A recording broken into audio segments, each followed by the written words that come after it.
I had the privilege of hosting Zakhele Xulu, who is the principal of a school up in northern KwaZulu Natal, very high up in the rural areas. And the constraints that he has and the problems that we had in the interview with internet connectivity is typical of what a lot of people in various communities across the world are experiencing. So allow me 25 seconds summary of the type of problems that we had to battle with. It took a couple of hours to work through everything. And I'm just giving you 25 seconds taste of the type of issues that not just schools and principals and teachers, but also learners will face on a daily basis worldwide because of technology that we're hoping will catch up eventually. Regenerate a system that hence we You went away twice now. How about writing such a computer program? Are you back?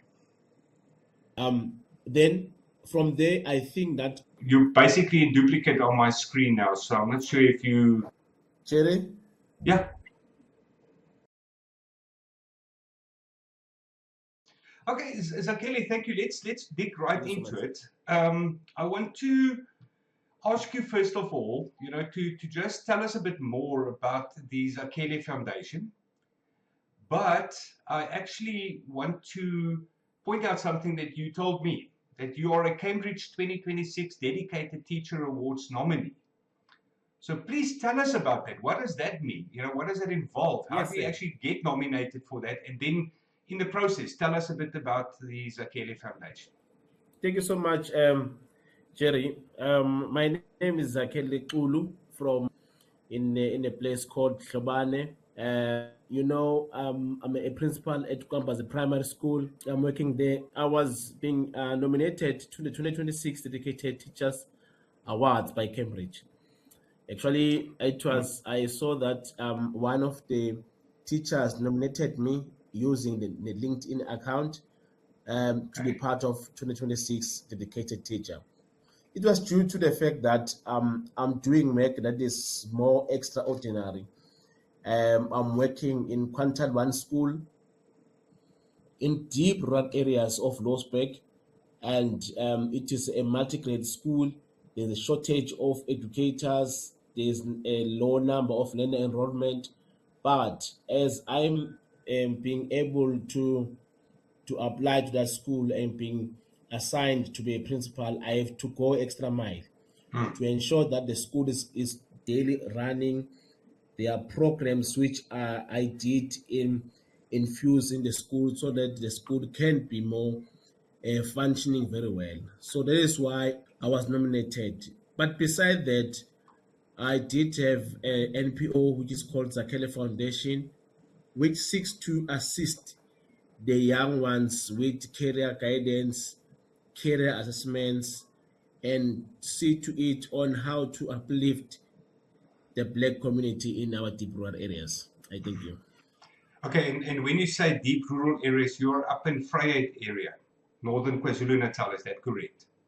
That is correct, sir. Because where I was born, it is not. It is where our fathers were working in the mines. So it is not urban area.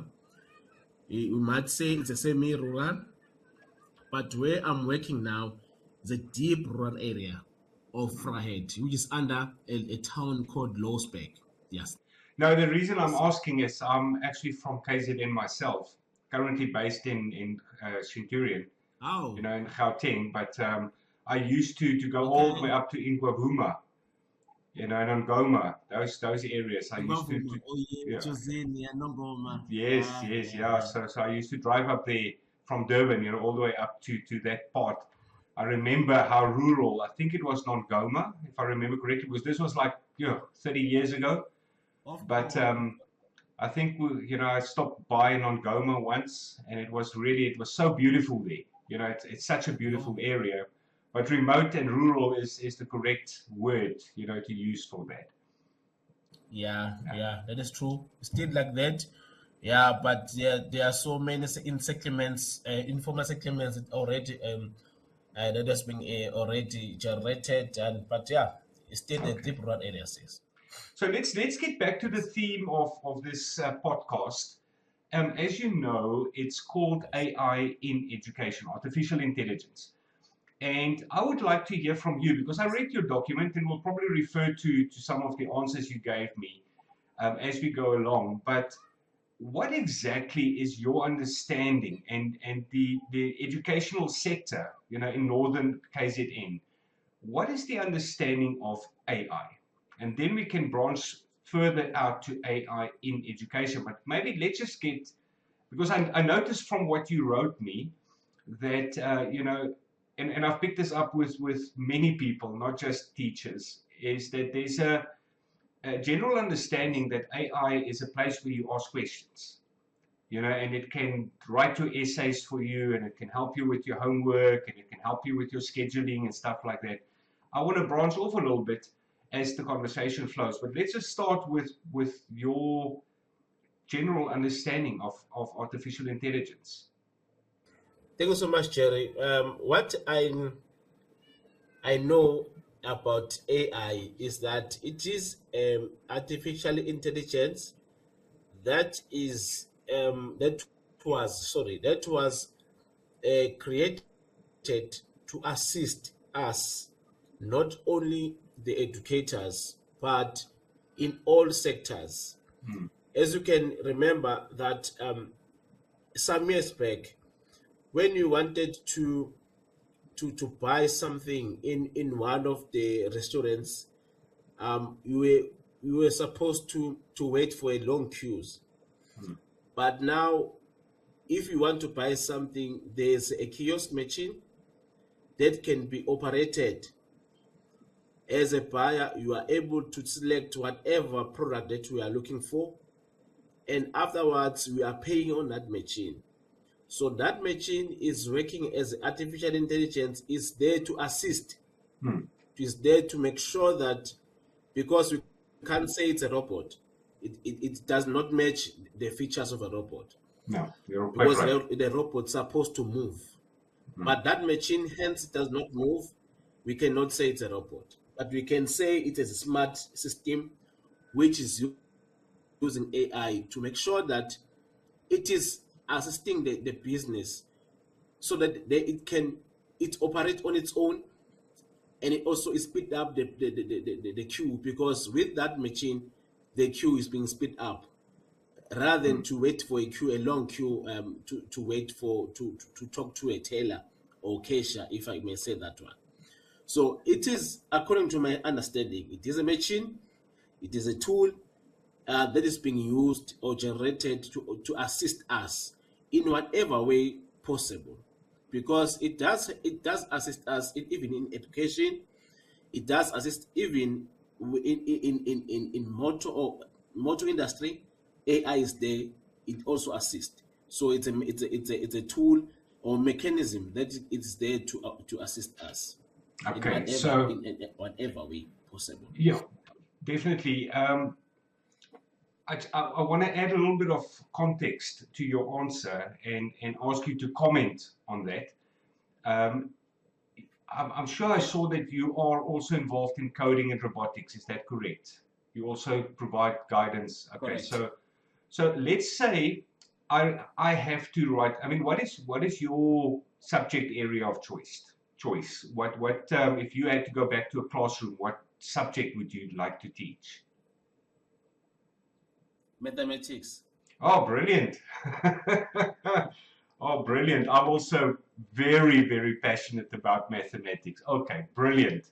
So let's say, for argument's sake, I ask you to write me a computer program, in whatever language you prefer, but you have to write a program to assist a grade 8 learner to understand the first exponential law, for argument's sake. So how would you go about it? Think about this now. How would you write the code for a computer to assist any student out there with the first exponential law? I know it's a tough one, but I want you Okay. to dig With deep, that one, Okay, all right. I don't know how much of my last sentence you heard before you dropped out. Shall I repeat what I said for you? let me try.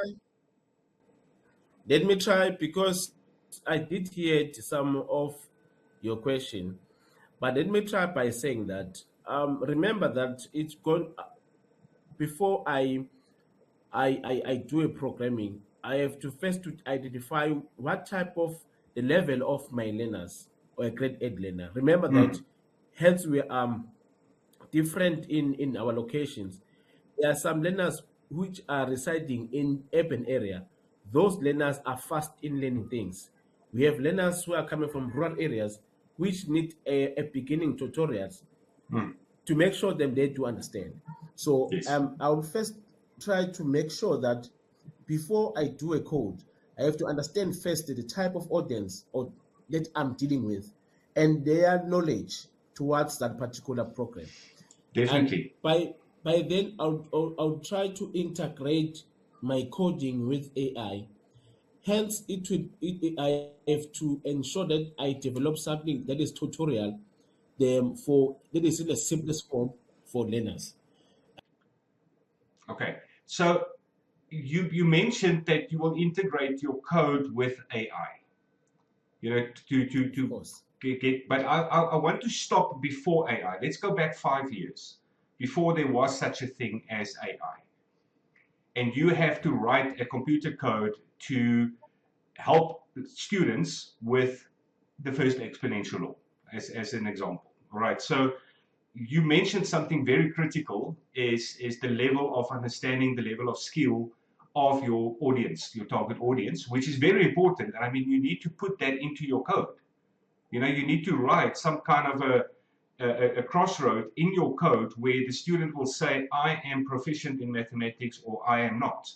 And then depending on that, the computer program will then go and say, okay, let me explain to you something about x squared plus x to the power of 3, for argument's sake. Just for the sake of the podcast and the recording, we seem to have a better signal this time around. So we're going to carry on the conversation. It's been, about 2-3 hours later from the previous attempt. So we're going to just carry on where the signal started dipping. And hopefully the conversation can then flow better this time around. So, Zakhele, what I was getting at earlier is, with the idea of a computer program that you can write as a coder. Um, if you have to write a computer program without AI, let's take it 5 or 10 years into the past. If you have to write a computer program without any AI to help a grade 8 learner, or anybody for that matter, with, say, the first exponential law, then you touched on the idea of distinguishing between your students who can do it and your students who struggle, already. Before they even started, they know that they're struggling. So your computer program needs to have some kind of a filter or a button or an Yes. option that can be chosen to go left or to go right. But then when you get to, let's say, for instance, we look at the proficient students, just as an example. What will the computer program have to do to help those students understand questions about the first exponential law? Just as a quick example, how would the code look? Literally the coding structure, the syntax, the loops, everything inside the code. What does it have to do in order to help a student understand the first exponential law? Thank you so much about that question. Hence, you are mentioning that before the initiative of AI, we can do we can code the HTML, whereby we program, we set up the questions, and we put it on the web browser and develop HTML as part of the program that is going to be uh, offline, because you know that you can able to program its HTML so that the learners can be able to access it, which can also which can promote learners to do e-learning, or they can do learning without having internet at their Yeah. homes, because when you go to the internet using the HTML, we are able to access that particular topic, and we're able to have the sums and able to have the exercises, including the homeworks and also informal tests actually. Yeah. I'm 100% with you, but what I'm getting at is it obviously will have a pre-programmed list of exercises and explanations for those learners. Whether it's online or offline, the code can do certain things 100%, 100% of the time. But if, for instance, if a student has a question on that HTML page for, let's say for argument's sake, x to the power of 2 times by x to the power of 4, then you can program it so that the student has to say it's x to the power of 6, or you can allow it to say x to the power of 2 plus 4. Either way, you can program it in such a way that it accepts both answers as correct, because that is the first exponential law. Am I correct in saying that you can program the pre-program the specific questions into the HTML page, for argument's sake?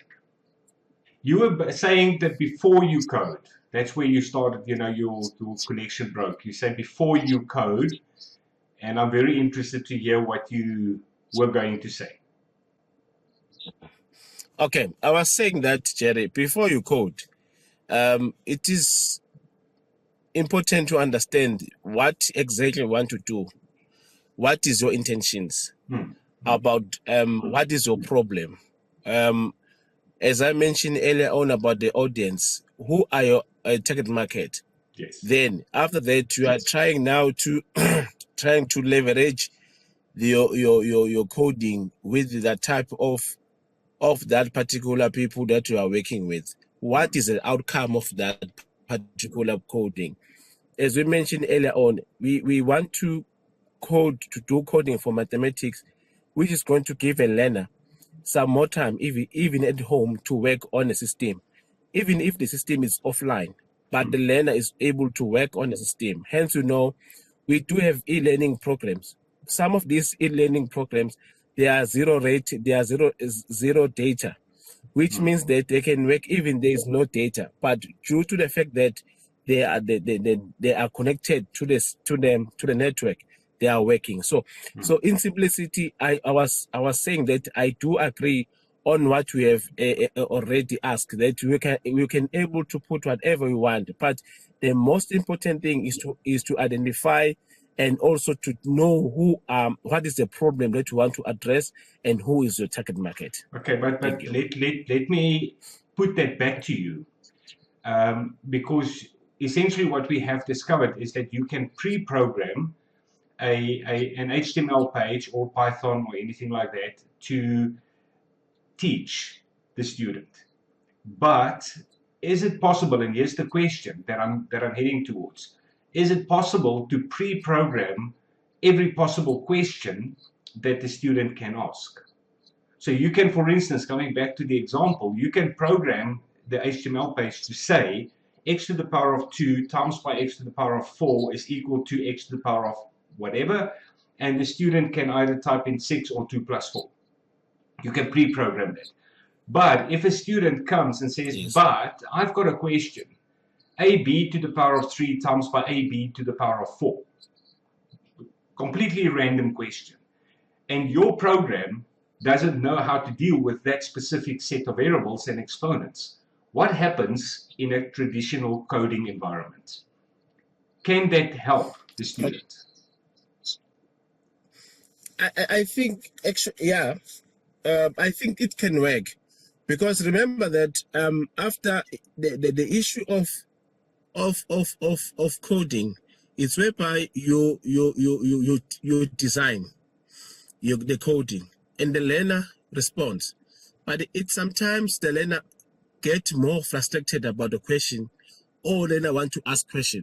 So I believe that you can put a code which will allow a learner to ask questions, and that after the learner submits that particular activity, it's going to come back to me and I'm going to examine it. Okay. After that, I can discover that there is a problem. Yes. Let me try to answer this question based on what the learner asks in that particular period. So let me rephrase the question. I mean, brilliant in your answer. However, you as the human still needs to get involved in the process that the computer is supposed to be taken care of. So if you had the ability to get a computer to be you 1,000,000 times over, imagine how many kids you can help. If you understand where I'm going with the question. Yes, I understand. Okay, so that is what AI, artificial intelligence, brings to the table. Yes, it is still a computer. Okay. However, it's not like a computer program that has been pre-programmed with certain things that it can do. AI, being based on a large language model, really it has context. Yes. You know, so if a student comes with a question of ab to the power of 3, and another one comes with a question of 2 to the power of 4 times 2 to the power of 6, and another one comes with a different set of variables and base numbers and exponents, the AI has the ability, because it is based in a language model, it has the ability to interpret the Yes. context of the student's question. And that is what I'm really hoping we can expand on in this conversation, is how can AI, having that facility, you know, that let's call it agency, of being able to understand the Yes. context of the question, not just teaching one way, but actually having a two-way conversation with the student. And Yes. technically, you've got millions of teachers like you who are now available to help all the students out there. How would that change the world? Let's assume just for a second that connectivity and free data and offline use is not a problem, just for the sake of getting a base argument in place. How would that help education if suddenly the good teachers can be duplicated 1,000,000 times? Thank you so much for that question. You know, it can have a positive impact towards the educational space, whereby it can reach many learners at a very small amount of time. Now the problem lies with the issue to say we need to give allowance to our educators to be transformed. Remember, Jerry, that there are still teachers currently in the fourth industrial revolution who don't own their laptops. There are teachers even now who don't know how to use a laptop. Those are the general issues that we are coming across. Where now you see to it that I like the way you address the issue of AI, because in other areas you see that AI is being misused, I can say in that way, because we tend to focus mainly on things which are not productive on our side. So if you can start to capacitate educators to fit in the fourth industrial revolution, and I believe that we can do transformation in many kids, and allow them to express themselves. Because what I've realized is that even our learners, they do understand the issue of AI, but they also misusing it, because now they tend to, when they are given some work, they don't even go through to it. They just scan that particular work and ask ChatGPT to say, please solve this for me. The ChatGPT will do that, and after that, what's going to happen? And the learner is going to submit the work without having the proper understanding of the work. Yes, and as I'm speaking now, I'm also working as a part-time job. I'm working at Sense, that is dealing with it's a private college, of course. I'm an online marker. We discovered that many students now, they don't even try to answer questions. They are given assignments. They take that assignment as it is and put to the AI tools. AI tools will generate the answers, and the student will take that particular answer straight from AI and put to them and submit. You see now that our learners, our students, they are not using AI in a good cause. They are misusing it. So in simplicity, if our teachers can have programs which are going to capacitate them, I believe that we can able to change and also to fast track the issue of transforming learners through AI. Okay, so here's what I have found, and I'm just sharing some of my own experience, and I would love to hear your thoughts on what I'm going to say right now. But what I have found is you actually need to look at AI in two different perspectives. You've got the large language model, which is your typical Grok or ChatGPT or Claude or Gemini, DeepSeek, whatever. You log on, you've got the chat window, and you can actually ask it questions or say, do this for me, and as you've just explained, that is what the kids do and the students do. They just simply go onto ChatGPT, they say, please answer this for me, and ChatGPT does. Because it is, all of these large language models seem to be very focused on pleasing people. It will not tell you, I can't do this for you. Is this an assignment? Or it won't recognize or acknowledge that it's wrong. It will rather hallucinate than admit that it may not know something. So that's the one part of AI.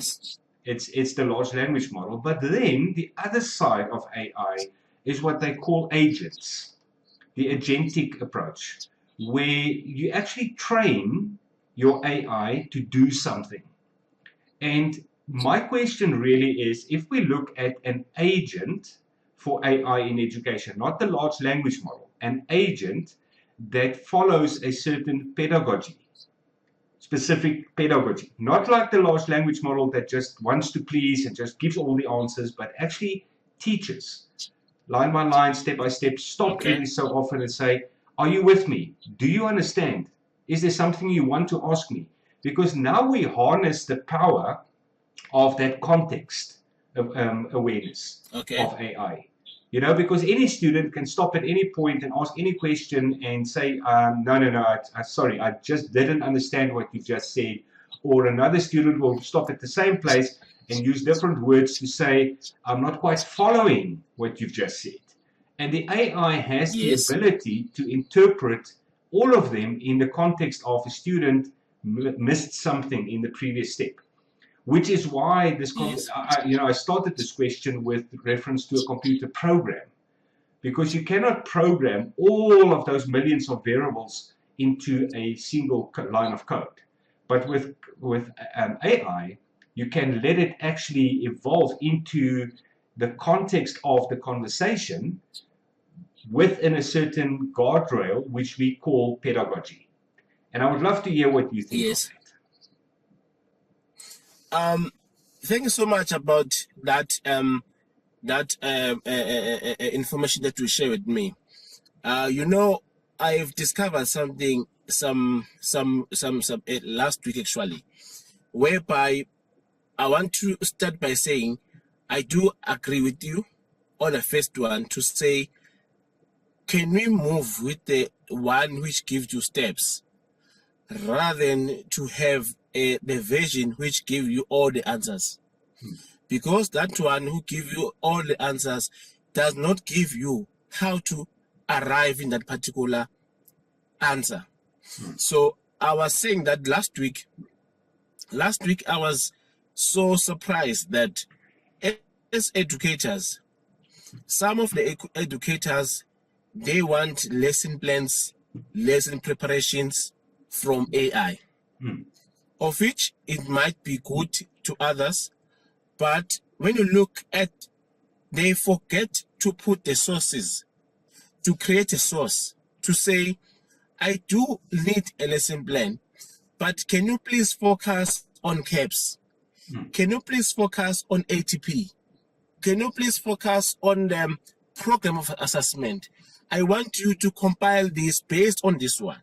So that information that I got, it makes me to agree with you to say we need something which is urgent, which is going to show you that to arrive in this particular solution, here are the steps. Are you still following?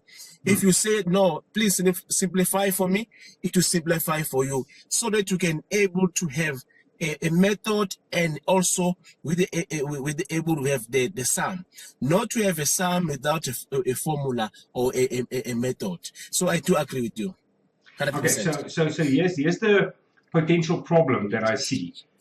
If we look at normal LLMs, say for instance, we go to Claude or we go to ChatGPT, and you get an answer from it, like a lesson plan or an explanation of the first exponential law or whatever the case is. Is it technically possible? And I would love to hear what you say. Is it possible for a student or a teacher to say to the normal free version of ChatGPT, I don't understand what you did on that step? And it will actually go back and re-explain it to you. Is that a possibility? Yes, it is. There is a possibility of that one. Okay, so because hence I also use ChatGPT. Mm-hmm. I do use ChatGPT in some instances. If there's something is not clear for me, I do please redo this one. I don't understand. Okay. It does do that, but remember, hence it is a free version. It will allow you 2 or 3 times. After that, will say you can try me next. You can try me next day because we already reached your tokens. So it does not give you as much as you like. Yeah. Fair enough, but I mean, we have to understand that it is still a free version.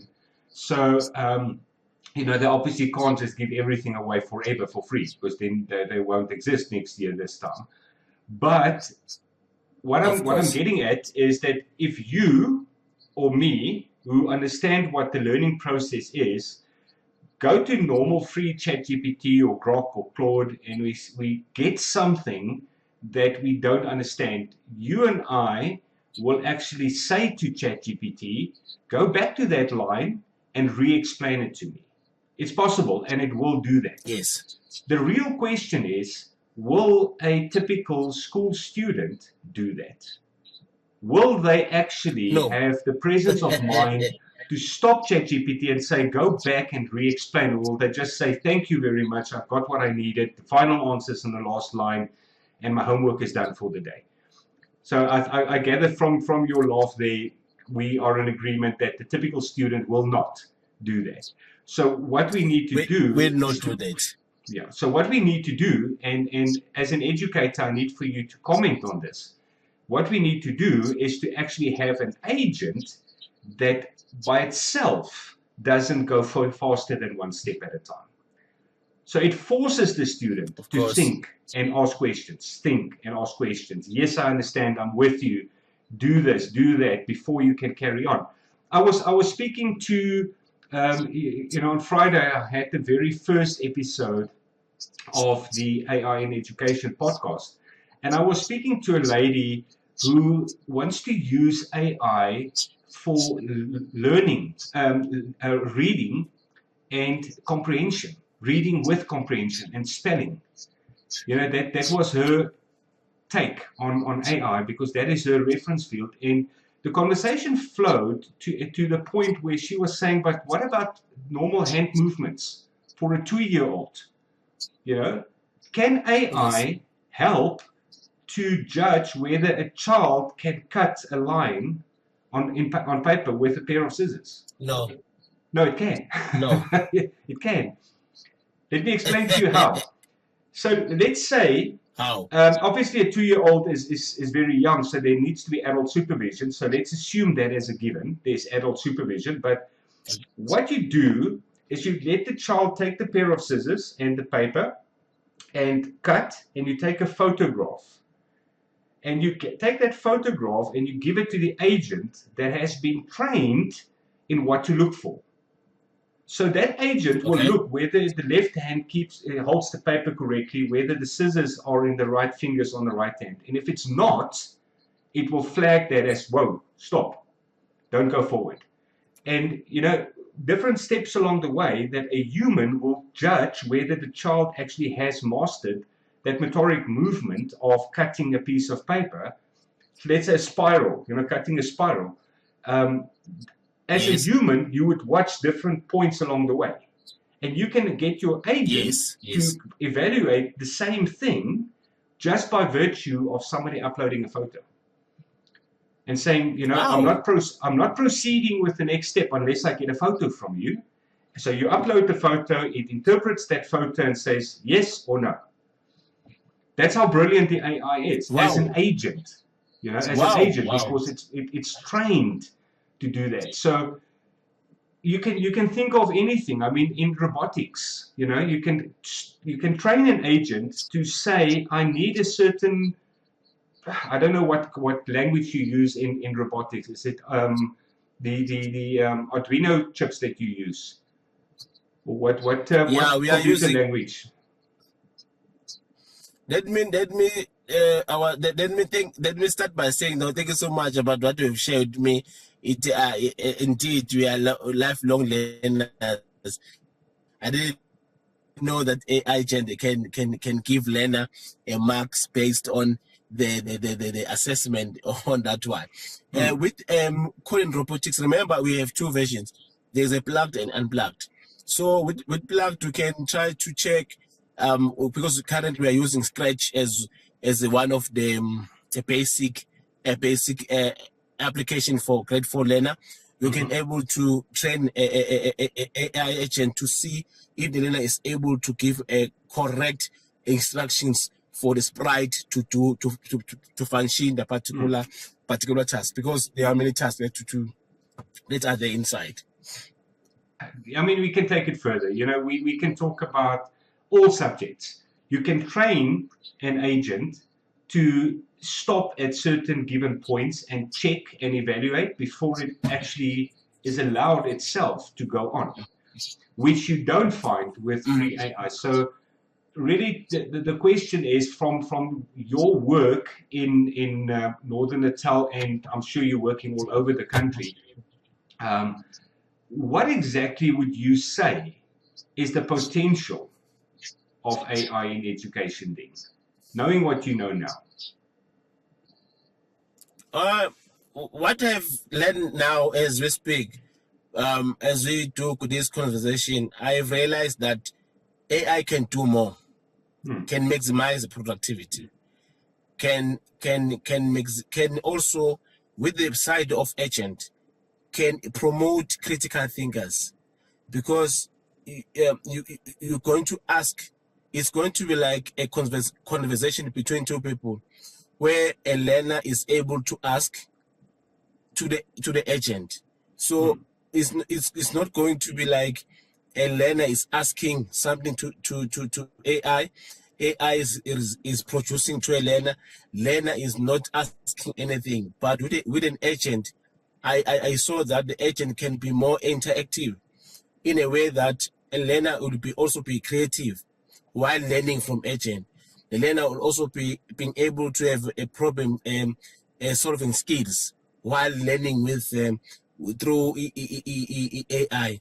So I can see that AI agent can maximize the education and knowledge and skills through by educators. If educators can have more knowledge about a AI agent, I believe that they can do more, and that is going to prosper the education Okay. space.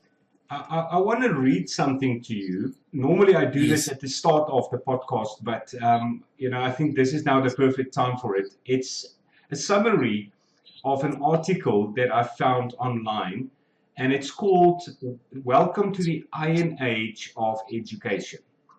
Now, it's based in the thinking that there was a Bronze Age a couple of thousand years ago. Civilization had a Bronze Age, and then we evolved into the Iron Age. Now, the problem with iron is that it is actually inferior to bronze. With bronze, which consists of copper and tin, you can make better tools, you can make better weapons. So the one Yes. civilization and another civilization, or city powers or whatever in the old days, they would fight against each other with bronze knives, bronze swords, bronze spears. but it's because it uses copper and tin, it's a scarce resource. So you can't outfit a million-man army when you can only produce 100,000 swords, for argument's sake. Yeah. The problem Yeah. with iron is that it is brittle. It's not as good as, for instance, bronze, and it's got a very much, and it has a very higher melting point. Now, so you don't produce tools and weapons in iron as easily as you can do with copper and tin to make bronze. However, and this is where this article comes from, iron was way more abundant. You can get iron from the ground pretty much everywhere, whereas copper and tin had to be found at certain places. Okay, now we're again talking a couple of thousand years ago, where the trade routes might collapse because of one nation standing up against another nation, and suddenly you can't get copper. So how do you make bronze if you can't get copper? So what he's saying is that eventually iron won. Not because it was better than bronze, because it was more abundant. So I want to read this to you. Okay? It says in his article, Welcome to the Iron Age of Education, this author Lawrence Jolie, and this was an article published on the 23rd of February, a couple of weeks ago.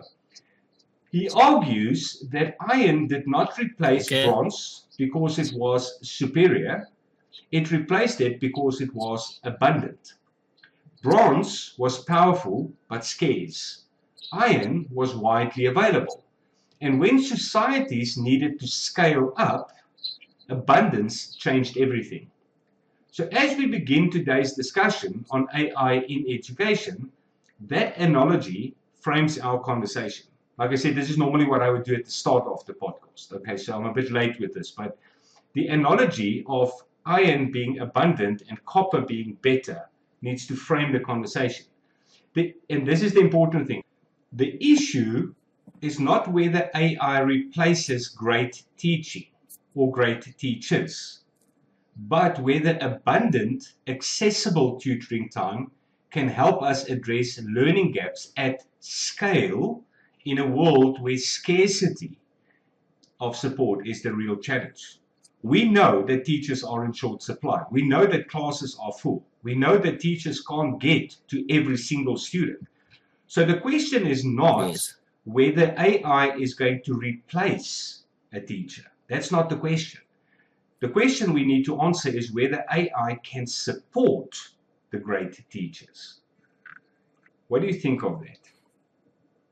I believe that AI can support the teachers. Remember that AI does need teachers to operate because artificial intelligence is not similar to a robot which can work autonomously or automatic.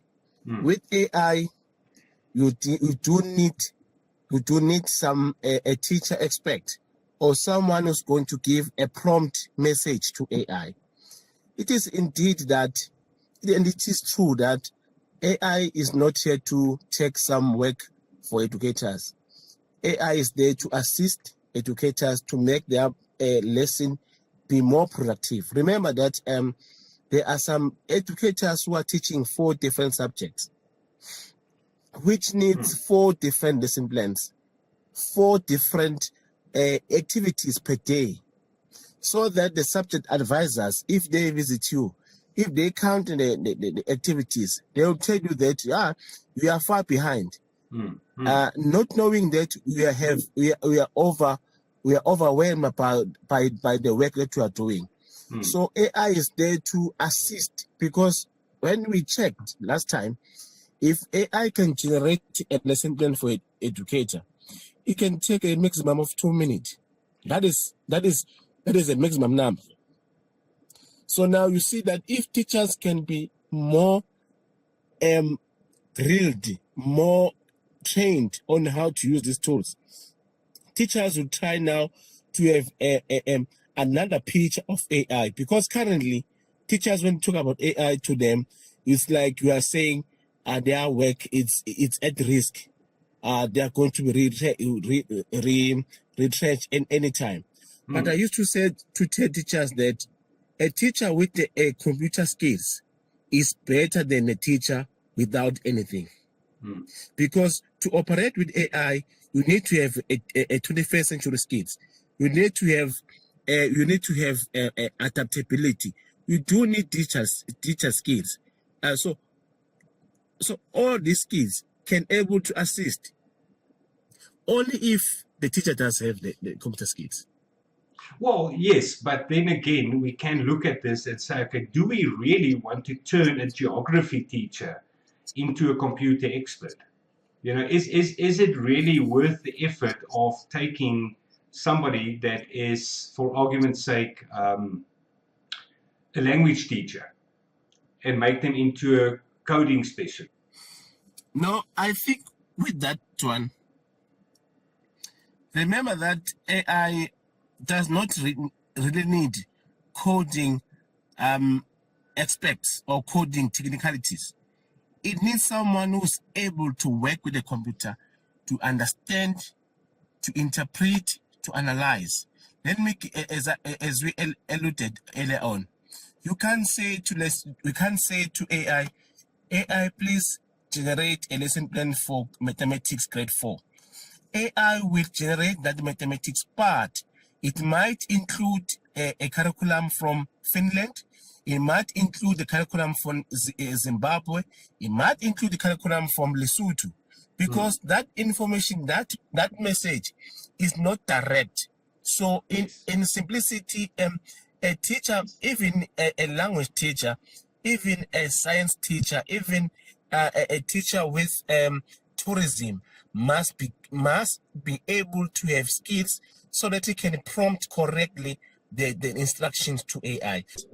Yes, so in simplicity, I was trying to say that all educators, irrespective of a language, irrespective of a subject, irrespective of an age, hence we are in the fourth industrial revolution, we need to have computer skills so that you can work hand in hand with them, with the AI. What I want to get at, Zakhele, is you call it computer skills. Isn't that scaring the teachers away? That's what I was meaning. You know, if you go to a language teacher or an accounting teacher or a maths teacher, you know, that's been teaching for 20 or 30 years, and you tell them you need to get computer skills, are they really interested in talking to you? Or do they put their heads to the sand and say, no, I don't need computer skills? But if you go to them from the perspective of AI, do they need computer skills or do they need language skills? You've worked with ChatGPT. What computer skills are you using when you talk language? And I mean, you know, I don't know if you've tried it, but and I'm assuming your mother tongue is Zulu. Is it Zulu? Of course. Of course. Have you tried talking isiZulu to ChatGPT?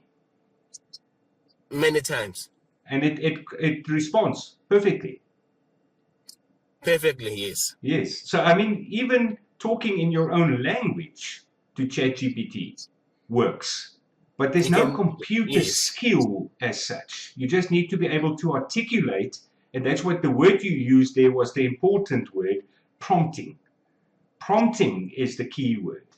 You know, you can talk to it, but you need to prompt the AI to get the best out of it. So my question is, and I'm referring to your foundation, you know, what can we do after this chat, after this podcast? What can we do going forward with the Zakhele Foundation if we tell teachers, you know what, all you really need to do is talk. That's it. You just need to talk. And we teach them what we mean by that. Thank you so much, Jerry. Before I attempt to that question, I was about to say, according to my knowledge, most of the educators currently, they do have gadgets. They because when we can be specific, our educators do have gadgets which they are using most of their time on Facebook, on TikTok, on Instagram, on Twitter, and so forth, which shows that they do have a skill of operating. They do have a skill of posting, of responding, of sharing, of screenshotting, which indicate that they do need language and a little bit of knowledge about the computer. Remember that after the AI has generated for a lesson plan for me, I have to also give a command to the AI to say, now please convert all this to become a Word document. AI will do that, will convert, and also if you want to say, no, please convert to a PDF, it will do that. Yes. So after converting, we are going to download, we are going to print it. So you need a little bit of that computer skill, including the printing one, because you can print. Yes, I was including that. I was saying that one. But with what we have with what we have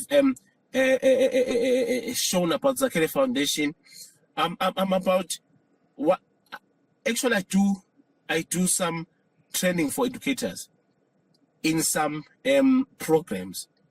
I'll try to make some. I think we can make some more workshops on visual, or others can be on face-to-face, because even if with the visual skills, educators where I'm working currently, I have developed a system of saying we can't have a school meeting during school hours because that is going to consume more time. What if we embark on visual meetings, so that we know visual meetings is after hours? Everyone is relaxed. Everyone does not have any other issues. So currently in our school, we embarked on the visual meetings. Hence now there is also an online scriber, which is also assisting us. We don't need anyone who's going to take notes or meetings. The online scriber would take notes for us. At the end of the day, we're going to print, and before printing, we are going to share those notes and try to rectify them and printing at the later stage. So in simplicity, I was trying to say, as a principal of Ukwambazi and a founder of Zakhele Foundation, I do like to transform educators. Transform in the sense that I understand that if we can transform educators, if we can transform 10 educators, I'm quite sure that these 10 educators will transform more than 100 learners. Yes. Through the vehicle of educators. So when we talk about the learners, do we agree that they need to be approached from an agent side, whereas the educators can just be taught how to prompt? Do I understand your sentiments on this correctly, that teachers don't need agents unless they really want advanced help? But just to get a lesson plan, just to get some exercises, ideas for questions, stuff like that, they can go to the normal free model of AI. But for the students, we actually need pedagogy.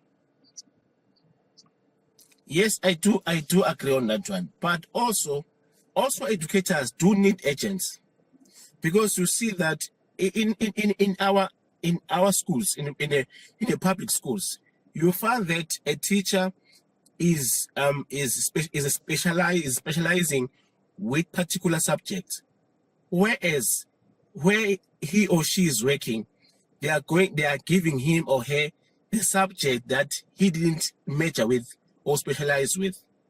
For instance, when I was in tertiary, I did accounting, I did computer, and I did economics. When I come back to school where I was working, they gave me isiZulu. You see now, isiZulu was not part of the specialization that I taught in university. So even though I'm a Zulu-speaking person, but that doesn't mean that I can able to teach isiZulu. Of course. So which means that I have to undergo I have to learn as my learners do, so that I can be sure I can master my subject, rather than to say, no, don't go there and teach. So in some instances, I'm saying that in some instances, teachers will also need a AI agent just to get more information. Because, and also to add on that one, you find that a teacher is doing accounting, that, for instance, like me, he did accounting at tertiary. Then when he go to school, the school take that particular teacher to teach grade 12. So when you're teaching grade 12, they expect you to teach in a particular way, using a specific pedagogies, using specific systems in place. Now you see that teacher, let's say for argument's sake, the teacher is coming from university. That teacher does not have a background of education in a school level. So now the teacher must undergo the AI agent so that he can also get a proper information before he go to learners. Because you can go to learners, if the learners they undergo with a AI agent, they're going to correct you in front of other other learners, who is going to tarnish your self-esteem and your self-ego. So yes. So and in simplicity, I'm trying to say it would depend that if the teacher is compatible with the subject, it can he or she can undergo just the AI, that is the normal version. But if the teacher is not sure about the subject, it can go using AI agent. Okay, so it becomes more like what you're saying is an AI agent for short courses in specific subjects and specific areas of subjects. You know, if there's an agent that can actually cater for short courses. Obviously, a teacher that needs to start in the classroom next week teaching accounting, but comes from a language background, that teacher doesn't have a year to study accounting. You know, it's not a luxury such a teacher has. Correct. So it must be short, and it must be capsulined, and it must follow the ATPs. You know, so you're basically saying that a teacher can benefit from an agent that has a specific vision and a specific outcome that it needs to achieve, and it will stop when the teacher wants to rush. Because that's the power of an agent. You know, you can train it to stop. Say, you're going too fast for the purposes of this discussion. Let's go back. You try it. You explain it. You answer it. I'll evaluate what you answered, and then only do we proceed to the next level. Yes. Okay. Yes. All right. So, Zakhele, I want to go through a few things that you wrote to me, you know, in your response to my questions. In everything that we've discussed, you know, basically working towards the closing of this podcast, I want to give you a few things that you said, and I would like to hear what you say now. Okay, after our discussion, now that we've had a nice discussion about AI and AI agents and what you as Zakhele can do, listen to what you said and then please comment. Okay, the question was, what excites you and what concerns you about AI in education? All right, so you said, first of all, artificial intelligence is the tool that assists us to work smart rather than to work hard in the following ways. First of all, what excites you about AI? Teachers' support and productivity. You want to comment on that? Is that still something that excites you about AI? Yes, it does. It does support educators, because as I was mentioning you earlier on, in the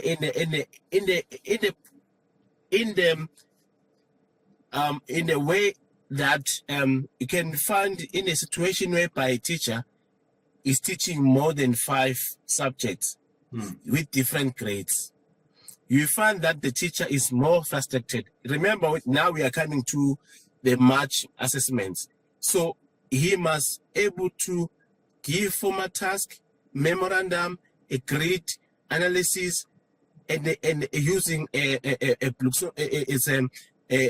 taxonomy cognitive levels. So you see that the teacher in one subject is too overwhelmed. You can imagine if a teacher now is moving towards the fourth subject.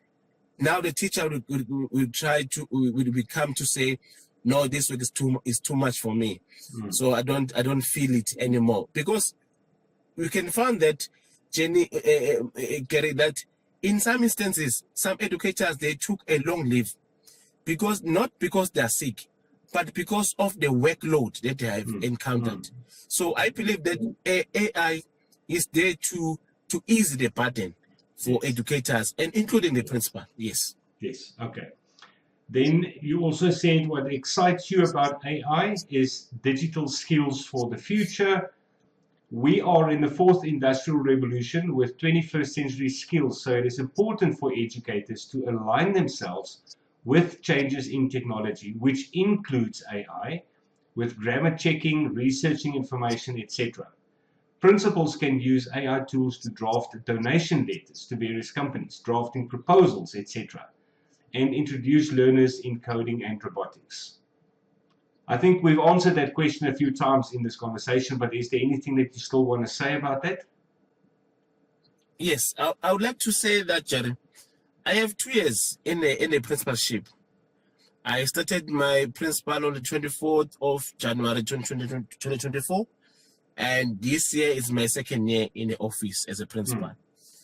But you can be amazed that ever since I came to school, using AI as a supporting tool for me, I was able to bring along many things, which include you see the AFBOB rate to literacy trolley that was costing 65,000. I was able to write a proposal, and that proposal was one of the best, because as a school in a deep rural area, we were able to win among 27,000 schools in South Africa. So with AI with my hand, not just to say, AI, please write for me, but to write for myself first and say, AI, can you please professionalize this document? I was able to obtain 5 computers in the deep rural area. Last week I was able to get a nursery for a school. There is a school vegetable garden. There is we were able to get donation of school shoes. I'm expecting the school laptops for educators through AI, because remember, I don't know, I do know companies which are nearby Vryheid, which can able to assist me, but I don't know companies who are in Johannesburg, companies who are in Durban, that can able to assist me. With AI, I'm able to say, AI, can you please check for me the companies that are in Durban, which can able to support me with the computers. The AI is going to generate those companies, and I will prompt by saying, thank you so much, AI. Can you please now try to give me their email address? AI will prompt that and say, no, now this email address is it is a company name and email address. I don't need a company name. I only need a email address for these companies. So AI is going to remove the company names and give me only the email address. I'll check email address and I put them in the email address in my email, and I see my school email address. I send one proposal to different companies. So with AI, it is more easier for me. Our major sponsor in Kwambazi is AFGRI. I was able to get AFGRI through AI. So I believe that even principals, if they can use AI professionally, it can take the school into the higher into greater heights. Yes. And well done on that. Really, take my hat off. Thank you so much. All right, very well done. Thank you so much. All right, but then we move into what you and I have found today in this conversation. Okay, access to knowledge in rural areas. You said this is something that excites you, but I've picked up that it also concerns you, is the access in rural areas. Connectivity, internet, Yes. and then obviously AI as well. So you said for rural communities in places like Zululand district where I'm based, this can help reduce the gap between urban and rural education. What do you mean by Yes. that? How can AI Um, reduce the gap? you see, Jerry, the learners, let us start by saying learners from rural and vis-a-vis with learners from urban, there is in between there's a gap. With a gap of knowledge, learners in the urban, they have a knowledge, they have accessibility on a knowledge. For instance, where I'm working, there's my learners, when we do some chat with them, they are telling me that, say, do you know that at our homes, we don't have a TV set? We don't have a radio. So when my learner don't have these necessities, it tells you very well that they are not aware of what is happening outside this place.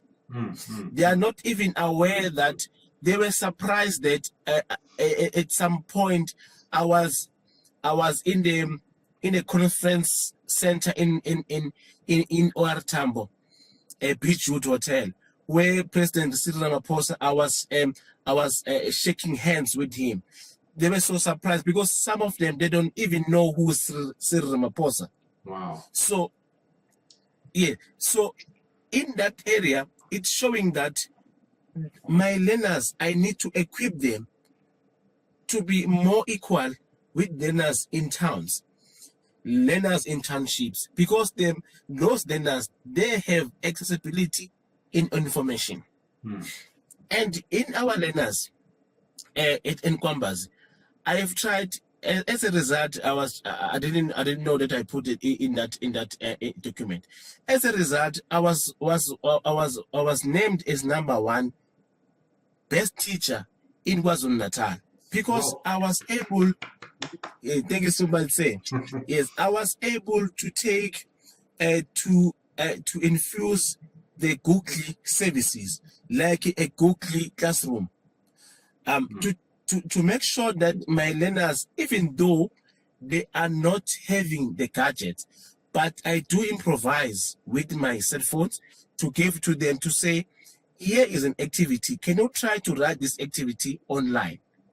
And I was able to generate QR codes. So my learners at Kwambazi, as much as they are in a deep rural area, but they do understand what is QR code, how to access QR code, how to scan QR code. So I'm trying to say that with AI, we are trying to bridge a gap between urban and rural. Okay, brilliant. Now, I like the way you elaborated. Thank you very much for that.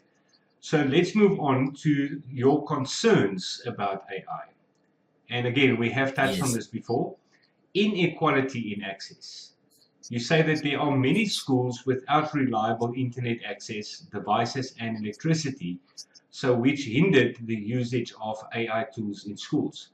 What would you say is necessary to turn that concern of yours into an advantage, into an excitement? What is needed? What is the missing link there? You know, I'm glad because you saw what happened earlier on today. I was pretty sure that we're going to hold a podcast, but the internet was was upside down. There were some network glitches. So in those schools, in rural area schools, you find that a teacher might have a good plan, might have a good preparation, but at the end of the day, we found that he cannot be able to execute that plan because of internet. Now, which forces us now to go back to the HTML which we're referring to say, hence now we have a problem, but can we try this as an alternative way to solve that particular problem? Because within internet, with internet, there's nothing which can replace internet.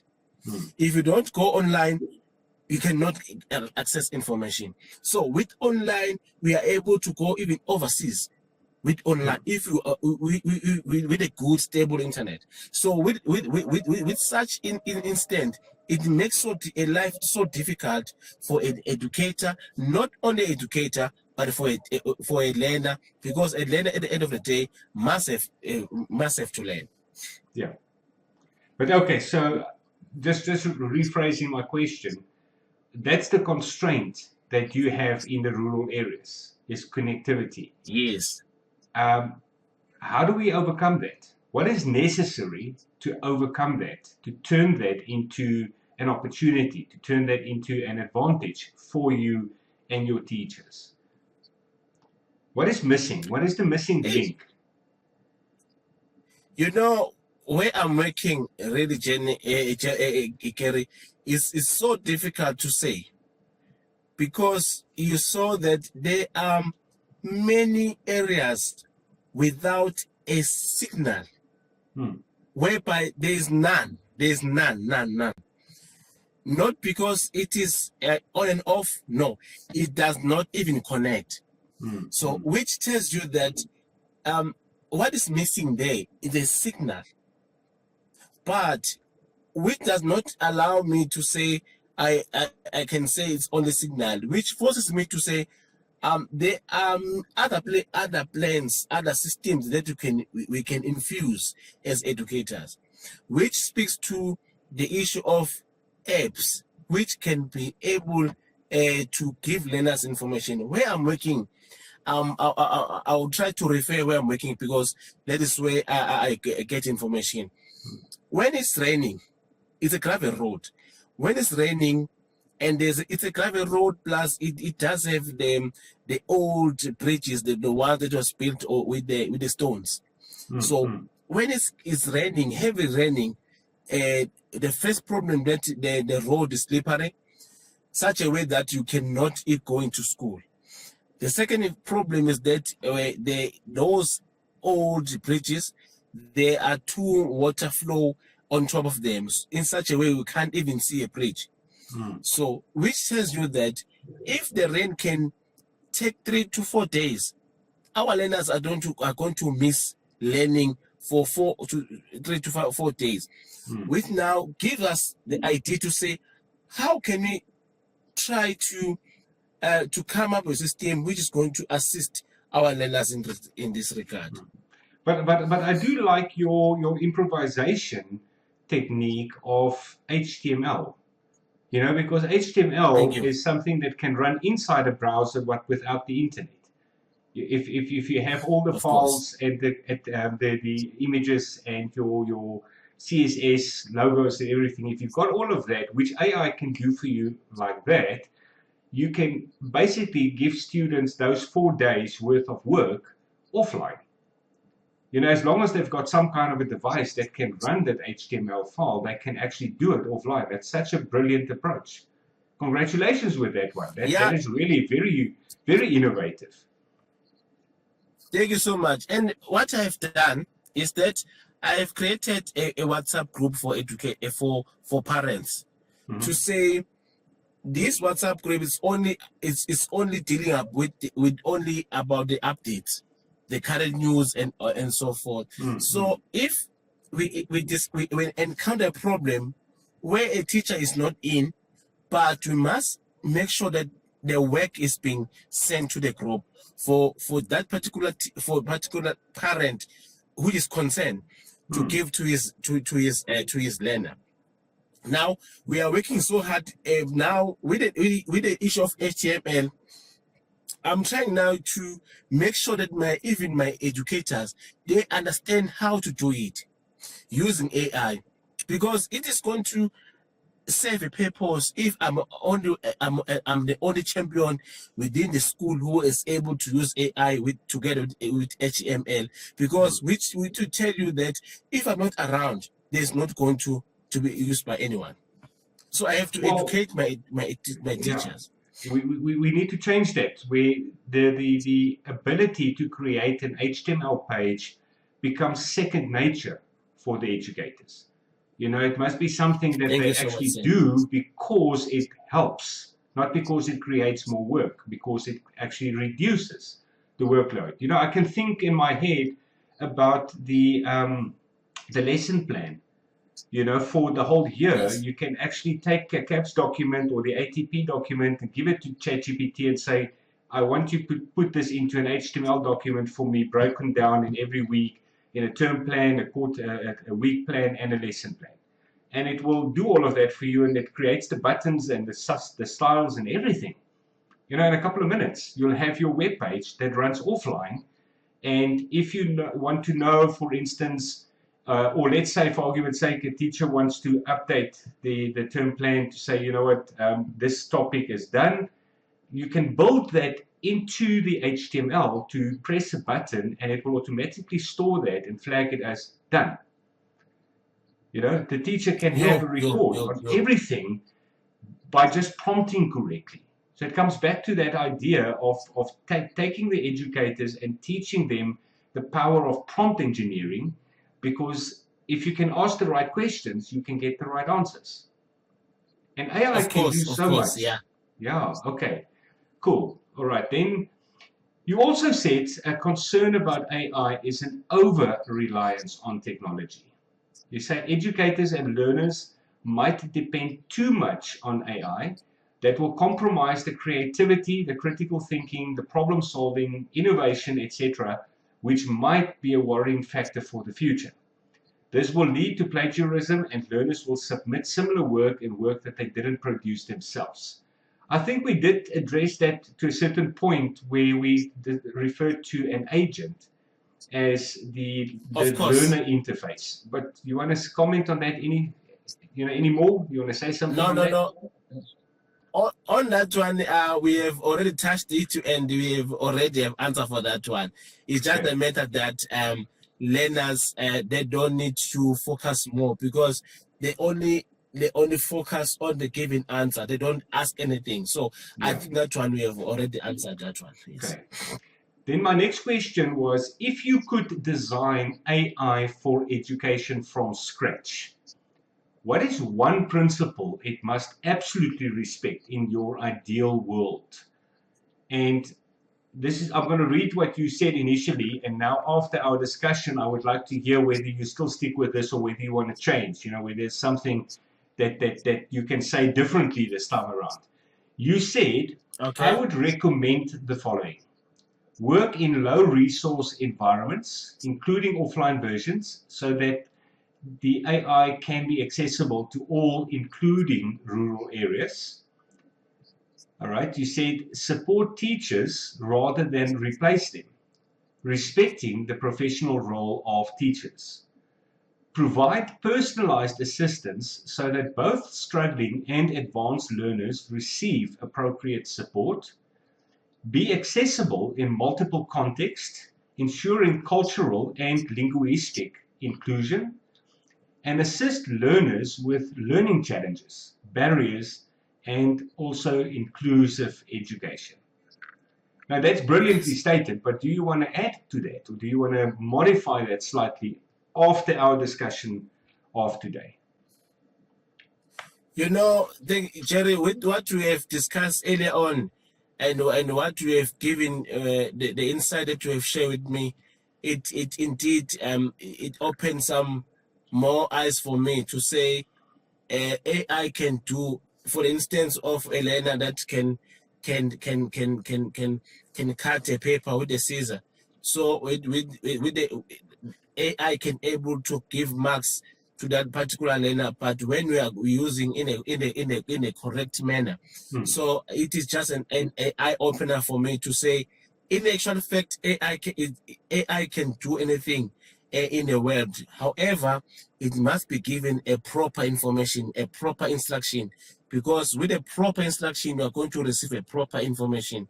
Yes. With the because now we have different learners. Some of the learners they are slow learners. We can say that. Some of learners they have autism. There are many different types of kinds of learners that we are facing with. So we cannot assume, we cannot pretend that those learners need support. So those learners, they do need support. So Yes. we need to be more flexibility to say, I do understand learner A is not the same as learner B, even though they are sitting in the same table. So I cannot treat them as the same. The other one is little bit faster than the second one. So I have to treat them with that logic, and so that I can be able to be, all of them, they must at the end of the day, they must master the subject, they must master the topic. So I have to ensure that I use AI so that all of them, they can fit in. So yes, an analogy. I don't know if you've thought about this, but I think this is going to really blow your mind if you haven't thought about AI this way. So think about this hypothetical scenario. There's an island somewhere in the Pacific Ocean, right? A fictitious island, but let's say there is an island, and on that island, for the last 5 years, a breed of people have been brought up, and these people are brilliant up to PhD level on everything. They can do everything, they know everything, and they don't sleep, they don't get paid, they don't have to take vacations, nothing. They are available to work absolutely optimally 24 hours a day, 7 days a week, and they are way more clever than you and I. They know everything. And there is 10 million of them coming into KZN tomorrow. Okay, so 10 million of these people are coming into KZN tomorrow, and either they will come to knock on your door and say, Zakhele, we are here for you. What do you want us to do for you? Or if you don't have something to do for them, they'll come and say, listen, I'm going to replace you. I'm going to do your work. That is what AI brings to the table. Millions of super clever people that can either work for you according to your instructions, which is the agent, or they will just simply come and say, you know what, get out of the way, I'm going to take your job. Which is what most people are concerned about. They are concerned that AI will take their job, but they don't realize that AI is there first and foremost to serve them, to work for them. Yes. Okay. Yes. So just taking that last sentence again in that context, assist learners with learning challenges, barriers, and inclusive education. If you have AI, you can literally treat not one or two learners, like you said, one learner is slow, one learner is faster. You can literally take a whole school full of learners, each with their own individual styles of learning, individual problems of learning, individual challenges, and the AI can treat every one of them individually every single day of the week within the parameters of the guardrails that you place in its hands and say, don't move out of these parameters. Those are your guardrails. But inside these guardrails, you need to do this and this and this and this and this and this for every one of the students in the school. And it will do it. It will do it. How brilliant and powerful is that? That one is, it's powerful and, more brilliant. To say, as I told you that you revived me a lot, because when we think about AI, we are just thinking about something more smaller, or something small, something that can be not too deep, because what you share with me now is too deep, the usage of AI. And as I told you, as in last week, I never thought of creating sources on AI. I was like, no, I can ask anything to AI anywhere, anytime. But I realized that when you ask AI anytime, AI will try to mix all this information from different sources and give you a particular answer. So the next one, has got a couple of very profound and valid points that I want to just check in with you again at the end of this conversation. The question I asked you is there something you care deeply about in this space that you feel isn't being talked about enough? And you said yes. First point that I want to touch on. Teachers are afraid that AI will replace them. However, AI is here to assist educators to work smart, to be compatible with AI tools, and be equal to teachers in international space. Do you think that is still the case after our discussion? That AI can actually cooperate and No. work with teachers?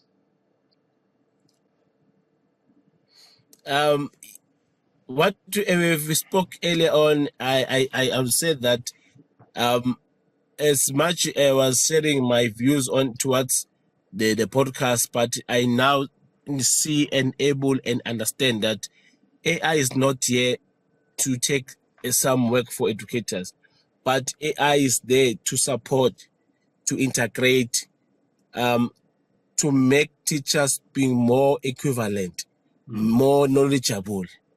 As I mentioned, the issue of international, because even in international curriculum, for instance, for in Dubai, in Finland, they already have using these tools. These tools are not bad, as people are thinking they're bad, but these tools are there to support. They are there to make assessment. As you can see, if you generate the informal task, it will generate within a minute. But if you that is the comparison.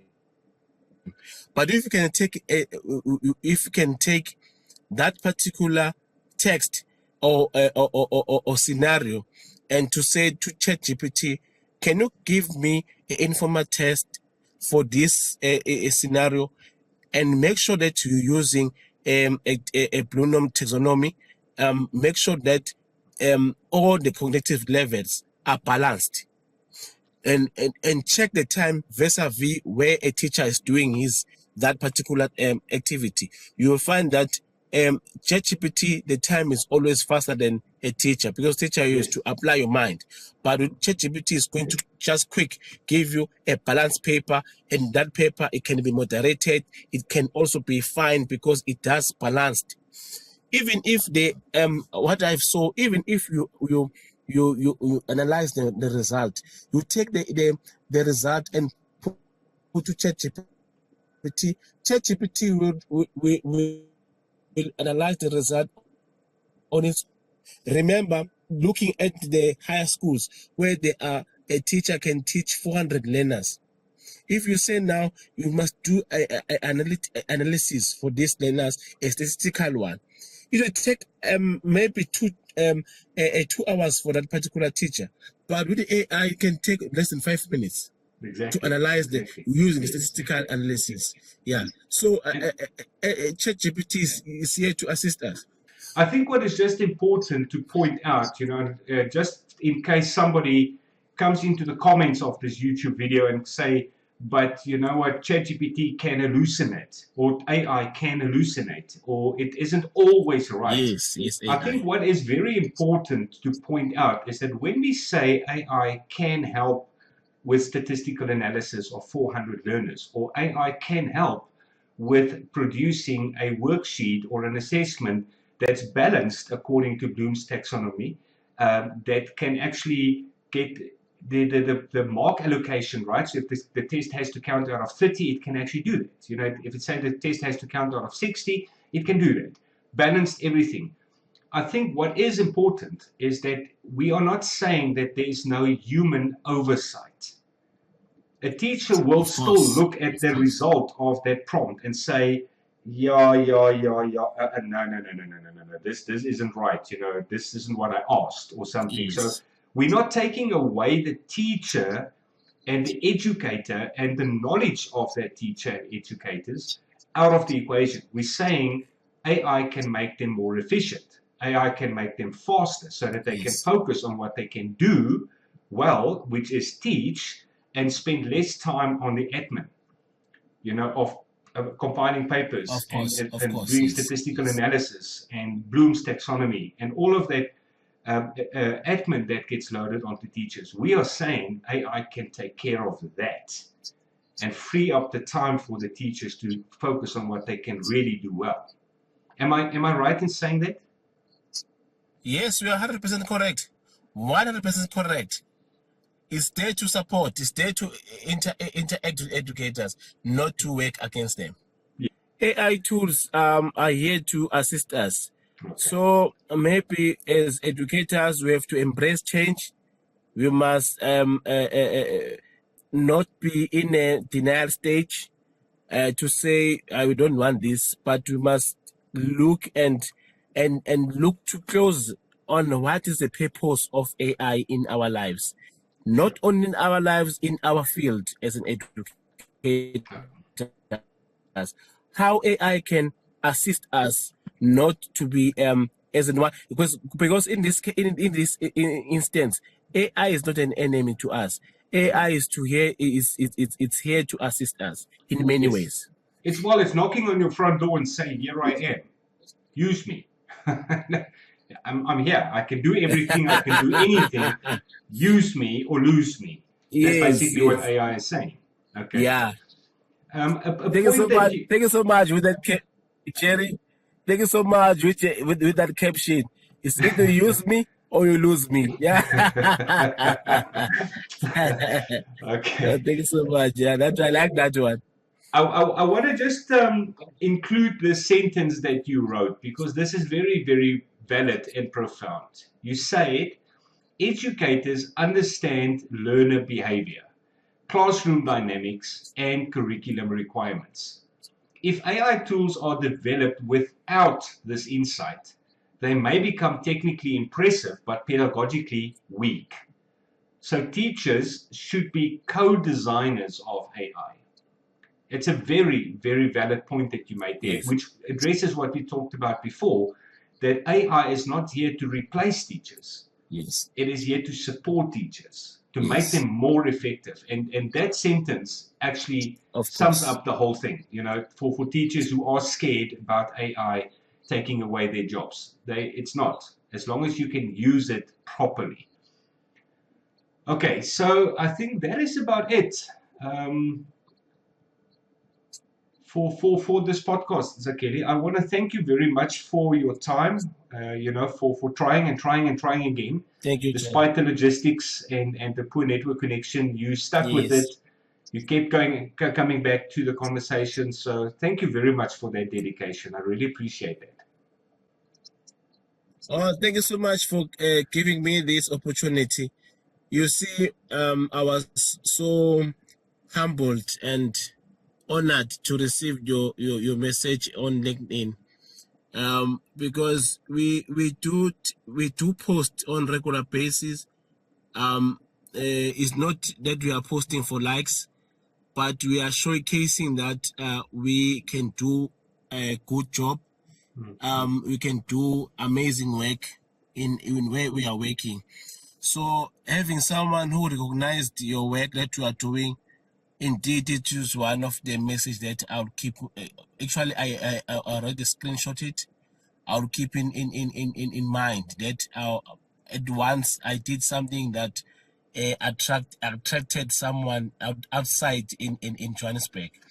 Cool. Because we found that as much you can do things, good things within a small cycle of school community in the circuit, in the district, you find that there are people who tend not to see the potential in you, who pretend that they don't know, they don't see that we are capable of doing things. So having you to say, can we have a podcast with you so that I can hear you inside, I think it is one of the highlights of this year. Thank you so much, sir.